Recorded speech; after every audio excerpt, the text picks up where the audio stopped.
Ош ТВ телеканалының эфирдегі уақытысын жаңалықтар программасы улантат. Студияда Алмагүл Еркебайқызы, саламатсыздарбы? Алғач, бүгінгі чыгарылыштан қысқача.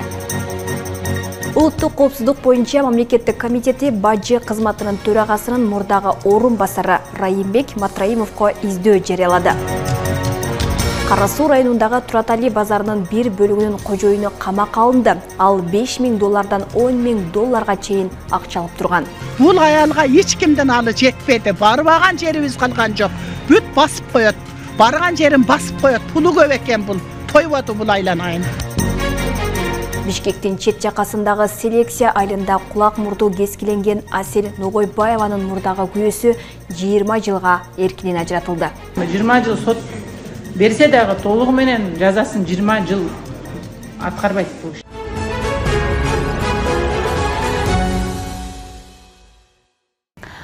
Кант шаарынын тушундагы айланма жолдо болгон кырсыкта 3 адам каза болду. Бул тууралуу жол кыймылынын коопсуздугун камсыздоо башкы башкармалыгынын маалымат кызматы билдирди. Эске салсак, бүгүн 26 январда айланма жолдо Honda Odyssey жана Mercedes үлгүсүндөгү унаалар кагышкан. Экинчиси жүргүнчү ташыган бус экени белгилүү болгон. Алдын ала маалыматтар боюнча жол кырсыгынан 3 адам көз жумса, 8 адам жабыркаган дешти жол кыймылынын коопсуздугун камсыздоо башкы башкармалыгы. Жабыркагандар жана каза болгондор боюнча маалыматтагы такталып, кошумча кабар берилери айтылды.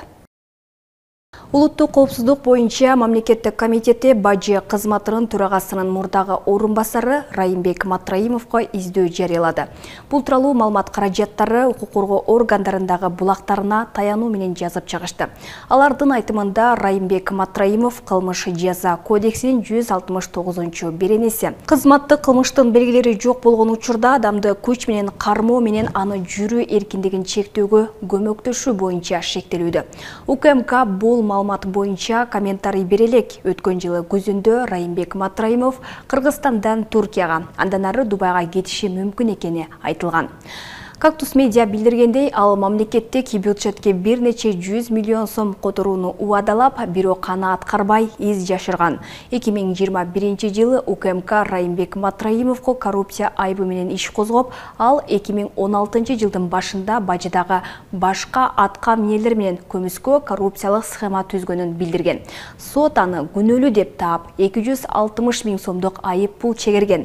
Матраимов өзү да күнөөсүн мойнуна алып, мамлекетке 2 миллиард сом төгүп берген. УКМКнын төрагасы Камчыбек Ташиев Райымбек Матраимовду жана маркум Кримтөбөл Камчы Көлбаевди өлкөдө мафия түзгөн деп айыптаган. Матраимов акыркы окуялар тууралуу комментарий берелек. Кара-Суу районундагы Туратали базарынын бир бөлүгүнүн кожоюну камакка алынды. Бул тууралуу Улуттук коопсуздук мамлекеттик комитети билдирди. Маалым болгондой, жеке ишкер өзү көзөмөлдөгөн бөлүктөгү ижарачы соодагерлерди контейнериңерди буздуруп салам деп коркутуп, келишим түзүүдө жана аны узартууда $5.000 $10 000 чейин мыйзамсыз акча алып турган. Бул экинчи ана Көлбаев болуп калган садак олоюн. Мына фотошоптон алып келтирип берип коюп койгон. Кара-Суу базарындагы базарком Кенжегүл Жээнбекова УКМК тарабынан кармалды. Базар башчысы соодагерлерден мыйзамсыз акча чогултуп келгени аныкталган. Жеке ишкер кызмат абалынан пайдаланып, контейнерди бузуп салам деп коркутуу жолу менен ижара келишимин түзүү жана узартуу үчүн ижарачылардан жыл сайын мыйзамсыз түрдө $5.000 $10 000 AКШ чейин акча талап кылган. 4 адам жазылган. Бул жерде Жээнбекова Кенже, Жээнбеков Мурат, компаньону. Анан кийин Жээнбекованын эжеси бар, Жээнбекованын кызы бар. Анан дагы бир адам бар да, 5. Жээнбекова $5.000 акчаны эсебине котортуп алгандан кийин кармалган. Анын жашаган жеринен тинтүү учурунда $135.600 AКШ, $1.113.000 сом, алтын зер буюмдар, Улуттук банктын 999 үлгүсүндөгү жалпы салмагы 1 килограмм болгон 10 даана алтын куймалары жана 2017 жылы чыгарылган Range Rover авто унаасы табылып алынган. Бир канча жолкуну элди просто кыйнап бүттү. Ошону карап, жакшыраак көрүп бергенде бир 15 адам жазып кол коюп келдик. Андан кийин прокуратурага бардык. Прокуратурадан дагы жазып таштап келдик. Кара-Суунун тергөөчүсү башка шылтоо менен эле жаап койгон да биздин арызды, карабай койгон, кыскартып койгон. Контейнерин чыгарып койгон, ошо 4 күн 5 күн мурда эле. Это бул самовольный неме да. Элдикин ошо өзүнөн сатып алган. Анан кандай бул чыгарып таштайт, кандай акысы бар? Бүгүн Ош шаардык сотунда Кенже Жээнбекованын баш коргоо чарасын каралаарын уккан соодагерлер жабырлануучулар дал ушул жерге чогулушту. Алардын жалгыз тилеги адилеттик. Анткени 2014-жылдан бери ондогон жабырлануучу соодагерлер түрдүү органдарга арыз жазып, бирок акыйкат таппай келишкен. Мына какшатпагыла биздин контейнерибизди алып бериңиздер кайнанайын. Танактар алып бергиле, силерди биз пата кылып отурабыз, мына жакшы иштеп атат мына деп. Үй жайын карагыла тан бересиңер. Ошо агарда силерден үмүтүбүз чоң сата болоюндар. Үмүтүбүз силерсиңер. Акыркы үмүтүбүз силер болуп калдыңар. Бизге жардам бергиле мынандай. Бул аялга эч кимден алы жетпеди. Барбаган жерибиз калган жок. Бүт басып коет. Барган жерин басып коет. Пулу көп экен бул. Тойбоду бул айланайын. УКМКнын убактылуу кармоочу жайына киргизилген Базаркомдун бүгүн баш коргоо чарасы каралып жатат. Маалыматты даярдап жаткан учурда соттун чечими чыга элек болчу. 10 жылдан бери арызданып, соттордон оң жыйынтык чыгара албаган жабырлануучу соодагерлер бул жолу да адилетсиз чечим чыгышынан кооптонуп, Ош шаардык сотунун алдына чогулушту. Эгер ушул кармалган боюнча дагы акталып кетсе, бийликке ишенич жок болуп калат. Мисалы үчүн менин тарабынан. Мисалы үчүн мен ошол 30 000 долларга алганда, мен чыгарып бергенде мен кредитке алганмын да. Мен ошол 50 000 кылып кайра банкка төлөп берип атпаймынбы? Мен балдарым менен Москвага барып иштеп келип, Соттордон дагы башкадан дагы себеби ол акча менен эле басып коюп аткан. Азыр эми ушу үмүттөнүп атабыз, эми биз жака биздин ушу контейнерлерибиз акчасыбы же өзү өнөт депчи муштайынан балдарыбыз ошо 11-класстуу бүтүп эле Россияга барып иштеп таап ошентип чогултуп атып алган контейнерибиз элечи. Ошо мен 2 жыл эле иштеттик. Болду 2 жылдан кийин алып койду булчу. Базардагы соодагерлерден мыйзамсыз акча чогултканы үчүн мурдараак Бишкектеги Берекет соода борборунун ээси жана жетекчилери УКМК тарабынан кармалып, камакка алынышкан. Ага чейин ушундай эле мыйзамсыз чогултуулар Дордой базарынын ичиндеги бир катар базар ээлери тарабынан жүргүзүлүп келгени кабарланган. Улуттук коопсуздук мамлекеттик комитетинин төрагасы Камчыбек Ташиев базарлардын ээлери соодагерлерге шарт түзбөсө, ижара акыларын төмөндөтпөсө, базарларды мамлекетке өткөрүүгө саясий эрк жетиштүү деп билдирген болчу. Роза Акматжан кызы, Адилбек Абдакимов, Ош ТВ. Бишкектеги Октябрь районунун сот аткаруучусуна кылмыш жаза кодексинин 337-беренеси менен иш козголду. Бул тууралуу башкы прокуратуранын басма сөз кызматы билдирди. Бишкектин 1-май райондук соту сот аткаруучуну жана анын тарапташтарын күнөөлүү деп таап, мамлекетке келтирилген 310.281.747 сомдун ордун төлөө боюнча чечим чыгарган. Өкүмдө белгиленген зыянды өндүрүү Бишкектин Октябрь районунун сот аткаруучусуна тапшырылган. Сот аткаруучуга кызмат абалынан кыянаттык менен пайдаланып, пайда көрүү максатында 3 ай бою жарандын мүлкүн камакка албай койгон. Айыптуу бул аралыкта Бишкек шаарындагы батирин 2.310 сомго сатып жиберген. Коргоо министрлигинин аскер бөлүктөрүнүн биринин командири электроскутер уурдап саткан деп шектелип кармалды. Бул тууралуу башкы прокуратурадан кабарлашты. Билдирмеге караганда кызмат адамдары жана аскер бөлүктүнүн командири 165 000 сомдук электроскутерди уурдап чыгып сатып жиберген. Акча жеке кызыкчылыкка пайдаланылган. Аталган факты боюнча кылмыш жаза кодексинин ишенип берилген мүлктү ыйгарып алуу же коротуу беренеси менен кылмыш иши козголду. Мындан улам УКМК Коргоо министрлигинин аскер бөлүктөрүнүн биринин командирин кармап камакка алды деп жазылат маалыматта. Бишкектин чет жакасындагы селекция айылында кулак мурду кескиленген Асель Ногойбаеванын мурдагы күйөөсү Азамат Эстебесовго соттун өкүмү чыгып, 20 жылга эркинен ажыратылды. Мындай чечимге Сокулук райондук соту келген. Андан тышкары Эстебесов мурдагы аялына компенсация катары 2 миллион сом, мамлекетке айып пул катары 80 000 сом төлөп берүүгө милдеттендирилди. Эске салсак, 20 сентябрда Бишкектин чет жакасындагы селекция айылында жашаган 36 жаштагы аял өз үйүндө бычакталып, кулак мурду кесилген. Бул кылмышка шектелип, анын 39 жаштагы мурдагы күйөөсү кармалып, тергөө абагына киргизилген. Жабырланган аялдын кескиленген органдарын калыбына келтирүүгө туркиялык пластикалык хирург акысыз жардам убадалаган. Ага бир нече оор жана кымбат операция жасоо талап кылынары айтылган эле. 27 сентябрда Чүй облустук соту райондук соттун зордуктоо боюнча чечимин өзгөртүп, келинди кордогон кишини 8 жылга соттогон. Кыргыз Республикасынын кылмыш жазуу кодексинин 78-беренесинин негизинде өкүмдөрдүн жыйындысы менен Биротолла Истебесовго 80 000 сом айыппул менен 20 жылга эркиндигинен ажыратылсын жана ал жазаны катуу тартипте абакта өтөсүн. Азыркы күнгө чейин бул 8 жылга эркинен ажыраган. Жалпы саны менен СИЗО камакта болгондон азыркы учурда бул уже где-то 1,5 жылын өткөн деп эсептесе болот. Эсептесек. Ошол үчүн мен айтып атпаймынбы, 20 жыл сот берсе дагы толугу менен жазасын 20 жыл аткарбайт бул иштер. Ошого биз туугандарына мен азыр аябай ичим ачышып атат. Бул системабыздын мындай мыйзамыбыздын кээде ушундай гумандуулугу жагынан ушундай учурларда ичим ачышат. Ошол үчүн бул эми эң максималдуу сурок судья бере турган сурок.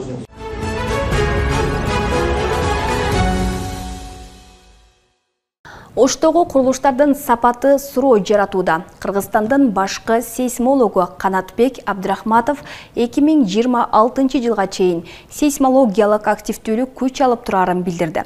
Мындан улам акыркы күндөрү курулуштардын телсиз жоого туруктуулугу актуалдуу темага айланууда.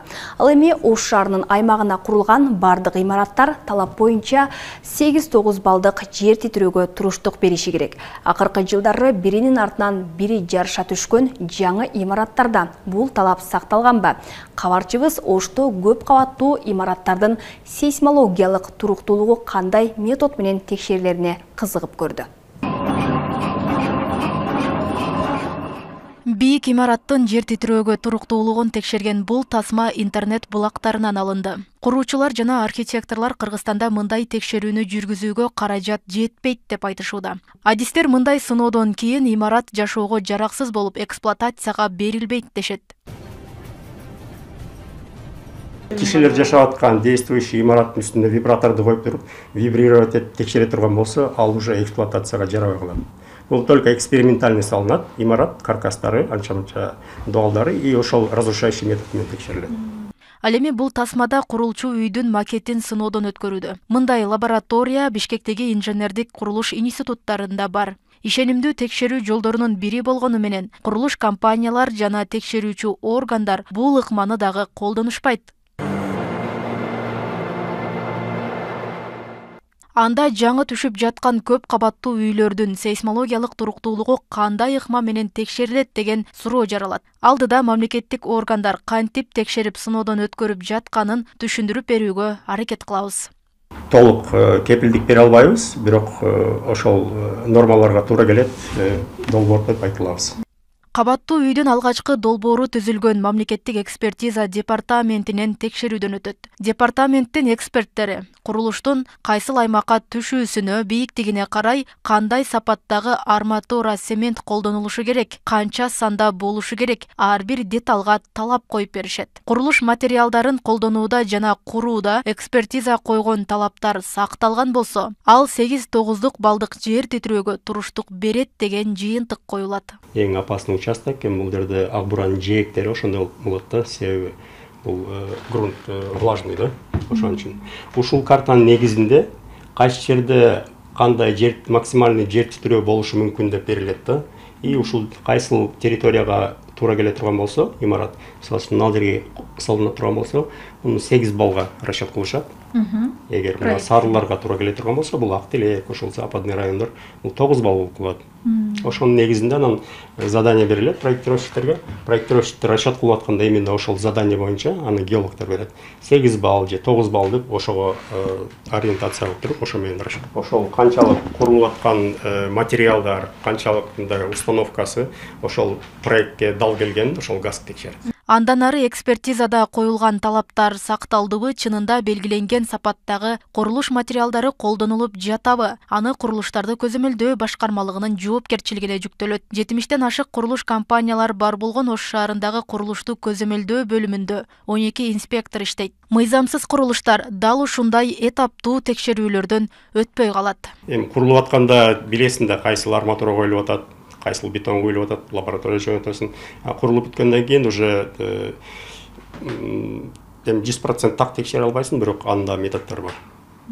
Ошон бетондун классын ичинде кандай арматура, кээде жанагы бетонду бузуп туруп, бурчтардын ичиндеги арматураны көрүшөт. Ошондой методдор бар. Же болбосо мындай рентген же ультразвуковой ошондой методдор менен текшере алса болот. Мындан улам курулушта анын архитектуралык долбоору жана ар бир этапта долбоордогу талаптардын сакталышын текшерип көзөмөлдөө маанилүү ролго ээ. Ага карай анын тилсиз жоолорго туруктуулугу дагы бааланат. Подрядчиктер строго проекттин негизинде курса, анда талапка жооп берет деп айтылат. Но ал ошондой деңгээлде кетип атабы, кетпей атабы, биздин органдар бар, эксперттер бар, ар бир этабын скрытых работ деген болот, открытых работ деген болот. Поэтапно уже основаниядан баштап, жерден баштап күнгө чейин ар бир жасалган жумушун алар ошолорго өткөрүп берип турат. Эгерде ошо талаптар аткарыла турган болсо, талапка жооп берет деп айтсак болот. Аткарылбаса, анда күмөн жарат. Аткарылбаса, уже бизде орган бар, ГАСК деген ошо эксперттер бар. Алар уже эксплуатацияга да дальнейший уже улантып кеткенге да уруксат бербейт да, бербеш керек. Былтыр Туркияда жана Сирияда катталган зилзаладан кийин курулуштун сапатын текшерүү үчүн Кыргызстанда түзүлгөн атайын комиссия бар. Мамлекеттик курулуш агенттиги комиссия бардык имараттарды текшерип, бизде курулган объектилер сейсмологиялык талаптарга жооп берет деген жыйынтык чыгарган. Республиканын аймагында жылына орто эсеп менен 3000 жер титирөө катталат. Анын ичинен 10-20га жакыны 5 балдан ашкан сезилерлик магнитудадагы жер титирөөлөр. Роза Акматжан кызы, Шахрух Иминжанов, Ош ТВ. Эми кумар оюндарынын баары бир жерде ойнотулат. Жогорку кеңеш мыйзам долбоорун 3-окууда жактырып, президенттин кароосуна жөнөттү. Мыйзам күчүнө кирсе, оюн автоматтарын, букмекердик контора жана тотализаторлордун баары казинонун ичинде гана иштетиле турган болот. Аны өз алдынча уюштура алышпайт деген менен бул демилге коомчулукта терс сын пикирлерди жаратууда. Мамлекетибиздин бюджетине өтө чоң салымын кошот. Комтөрдөн кийин келе ушул казино болот деп аттылы да. Бүгүнкү күнү Кыргызстанда канча казино ачылды, канча лицензия сатылды? Ошону айтсаңыздар. Эми кумар оюндарынын баары бир жерде ойнотулат. Тактап айтканда, оюн автоматтары, букмекердик кеңсе жана тотализаторлор казинонун ичине бириктирилет. Зал бир оюн-зоо каймагы катары эсептелип, кожоюнуда бир адам болот. Бул багытта мыйзам долбоору парламентте 3-окууда каралды. 3-компанияга дагы материалдар каралып атат. Түш келип түшкөн. 4-кө келсе 4-кө да каралып берилет. Эмнеге экөө эле келе деп ойлоп атасыз? Бүгүнкү күнү 1 жыл ичинде 1 жылдан ашык 2 компания эле пайда болду. Чыңгыз Азаматович, конкуренттүүлүк бар ал рынокто. Эч кимди чектеп аткан жери жок азыркы күндө. Эмнеге букмекердик жана тотализатордук ишканаларга силер өзүнчө бөлөк укуктар бербей жатасыздар? Ошол бир жерде болсун, биз жооп беребиз анан кийин ошолордун ишкердигине. Кыргыз жарандары кирип кетпесин деп атабыз. Мындай кадам азарттык оюндарга көзөмөлдүү күчөтүү максатында жасалып жатат. Ошондой эле кумар оюндарына Кыргызстандын жарандарынын киришине жол берилбейт. Демилге эл өкүлдөрүнүн кызуу талкуусуна алынып, каршы пикирлер айтылды. Депутат Дастан Бекешев бул мыйзам казино ээлеринин монополиясына алып келерин айтып, сыңгалды. Натыйжада 57 депутат макул, 9-у каршы болуу менен мыйзам колдоо тапты. Видите, что вы делаете? Я вам объясняю. Букмекердик контора, тотализатор, оюн автоматтарын иштеткендер казиного барып кеңсесин ижарага алат. Силер казиночуну ижарадан акча табууга шарт түзүп жатасыңар. Анында мамлекеттин эмес казиночунун көзүн карап калышат. Силер тынбай эле оюн эрежесин өзгөртө берсеңер, кайсы инвестор ишенет? Казино ачып пайда таба албай калгандарга кошумча киреше булагын киргизип берип жатасыңар. Бүгүнкү күнү ошол чет мамлекеттерден келип казинону ачып атышат. Бүгүнкү күнү канча кыргыз жараны ким иштеп атканын ошол өкмөт мүчөлөрү билбесе, анда аякта айлык төлөбөй эле балким бекер иштетип атабы, кол кылып атабы, аны өкмөт мүчөлөрү билбейт экенсиздер да. Эми оюн-зоок ишинин түрлөрүн бир жерге бир оюн чөлкөмүнө топтоштуруу менен инвестиция тартуу максаты коюлуп жатат. Бирок коомчулук өлкө экономикасын кумарканасыз эле өстүрүү мүмкүндүгүн айтат. Азарт оюндарына кыргыз жарандарына тыюу болгон менен көмүскөдө ойноп келгени жашыруун эмес. Эми туура эмес да менимче. Болбойт да. Канчалаган адамдар мурда мен угушумча неме телевизордон угуп калчу элем. Утулгандар бар, үйлөрүн утуруп бергендер бар, ата-энесине какшатып. Эми ондай жаман немеге балдар тез бурулат да менимче. Бизге мусулманчылыкка өзү кереги жок бул казино деген нерсеничи. Казино деген бул алык арам акчада, арам нерседен жасалган нерсе. Ошол эле биздин оюбуз. Болбой эле койгону жакшы. Чет өлкөлүк кыргызстандыкпы барыбыр аны контролдош бир адамдын колунда болсо өзү билет да кандай киргизеби, киргизбейби. Мындан көрө мындай нерсени жок кылыш керек. Реклама чыгат, бирок колдонбойм. Адамдар менен өзүм мындай сүйлөшүп эметтим, уткуздум, акча уткуздум. Бир жол эмес, көп жол уткуздум. Анан эгерде ошол нерсеге өздөрү кол койсо, бизде карапайым адамдарда казино жок да. Кыргызстанда казинолор чет элдиктер үчүн гана иштейт. Оюн-зоок ишмердиги боюнча бул мыйзам 2022 жылы мыйзамдаштырылган. Анда да кыргыз коомчулугу каршылыгын көрсөткөн. Бирок кумар оюндарынан казынага 2 миллиард сомго жакын акча түшөрү убадаланган эле. Бирок бул убадалар иш жүзүндө аткарылган эмес. Акыркы 1 жылда казино ишмердүүлүгүнө 2 гана лицензия берилип, казынага 100 миллион 464 миң сом каражат түшкөн. Казино жөнүндө мыйзам өзүнүн баягыл экономикалык максатына жеткен жок. Ошол убада кылынган, болжолдонгон 2 миллиард сомдун тегерегинде жылда салык түшүп турат деген көрсөткүчкө чыга алган жокпуз да. Ошондуктан мен ойлойм, келечекте бул мыйзамды өзгөртүү, аны мүмкүн казинолорду Кыргызстанда тыюу салуу жөнүндө дагы маселе көтөрүлүш керек деп ойлойм. Кыргызстанда казино ишмердигине 2012 жылы 1 январда салынган тыюу 2022 жылы алынган. Кумарканага уруксат берген мыйзамга президент Садыр Жапаров ушул жылы 30 июнда кол койгон. Кыргызстанда Гранд казино, казино Кристалл аталышындагы кумарканаларга лицензиялар берилген. Алмагүл Эркебайкызы, Шахрух Минжанов, Ош ТВ. Өлкөдөгү кыз келиндердин медреселерин көзөмөлдөө зарылбы. Парламент депутаты Динара Ашимова диний мекемелерди текшерүүнү талап кылып жатат. Элекүлүү буга чейин медреселердеги окутуу күмөн жаратып жатканын негиз кылат. Депутаттын бул талабына муфтият ынанбайт. Ал эми дин комиссиясы диний мекемелерге айтылган талаптарды куру доомат катары кабыл алат. Кийинирээк алдыдагы сюжетте. Кыргызстандагы кыз келиндер окуган медреселерден депутат Динара Ашимова кооптонуп жатат. Өлкөлүк парламент жыйынында өлкө аймагындагы бардык аялдардын диний окуу борборлорун текшерүүнү талап кылды. Буга депутат диний борборлордогу кыз келиндерге берилип жаткан окуу иштери көзөмөлсүз экенин негиз кылат. Ошондой эле медреселерде бир гана теологиялык билим берилгендиктен кыздар экстремисттик агымдарга кирип кетип жатканын белгилеген. Медреседеги окуган кыздар бир гана теология билимдерин алып калып атат дагы азыркы учурда. Медресени бүткөндө эч бир специальностьтар жок болуп атат да, кийин иштегенге, бир жерге барып акча өзү баягы тапканга. Ошон үчүн көп кыздар баягы экстремисттик эмелерге, агымдарга кетип калып атат да, азыр абдан ушундай опасный тенденция болуп атат. Ал эми казияттын өкүлдөрү депутаттын мындай пикирине макул эмес. Анткени өлкөдөгү бардык диний окуу жайы лицензиядан кийин гана иш алып барат. Теологиялык окутуу программасы Аалымдар кеңешинин көзөмөлүндө болот.